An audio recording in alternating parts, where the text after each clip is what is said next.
ममता झा समस्त मिथिलावासी गोर लागे छी। चैती गीत गाबऽ जा रहल छी। जय गीतक रचना आदरणीय अशोक मिश्र भाईजी केने छथिन। जय मिथिला, जय मैथिली, जय माँ जानकी। आई की कुह के कोयलिया है सखिया, भरी भरी रतिया। आई की कुह के कोयलिया है सखिया, भरी भरी रतिया। भरी भरी रतिया कुह के कोयलिया, भरी भरी रतिया कुह के कोयलिया।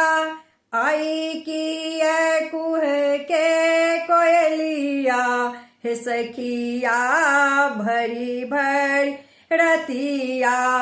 तोर बोली सुन कोयली टूटल मोर निंदिया। तोर बोली सुन कोयली टूटल मोर निंदिया। चिहू की पिया भेलती बेमतिया। चिहू की पिया भेलती बेमतिया। कटतई अब कोना पूरा रतिया, कोयलिया भरल मोर अखिया।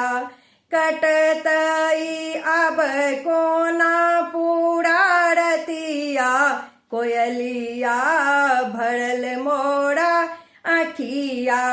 आई की कुह के कोयलिया हे सखिया, भरी भरी रतिया। एक त बैरिन भेल ससुआ ननदिया। एक त बैरिन भेल ससुआ ननदिया। दोसर सतबे मोरा पैर के पायलिया। दोसर सतबे मोरा पैर के पायलिया। तू किया बनाबे पगलिया, कोयलिया जाऊं को नगरिया।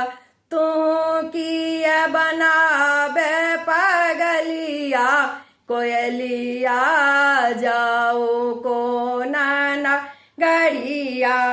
आई की कुह के कोयलिया हे सखिया, भरी भरी रतिया। पियाजी जेठिन आनंदेश, पिया जेठिन आनंदेश धड़के मोर जियरा। पिया जेठिन आनंदेश धड़के मोर जियरा। कानी कानी भिजे मोरा आंगिया अचरा। कानी कानी भिजे मोरा आंगिया अचरा। बनी जेबै हम हूँ बबरिया, कोयलिया बहे मोर बकजरिया। बनी जेबै हम हूँ बबरिया, कोयलिया बहे मोर कजरिया। आई की कुह के कोयलिया हे सखिया, भरी भरी रतिया। कहथी अशोक सुन रे चंचलिया। कहथी अशोक सुन अब रे चंचलिया। चली जो तू दोसर ठाम घर आ डगरिया। चली जो तू दोसर ठाम घर आ डगरिया। देबो हम हरियर चुनरिया, कोयलिया मान ले तू बतिया। देबो हम लाले लाल चुनरिया, कोयलिया मान ले तू बतिया।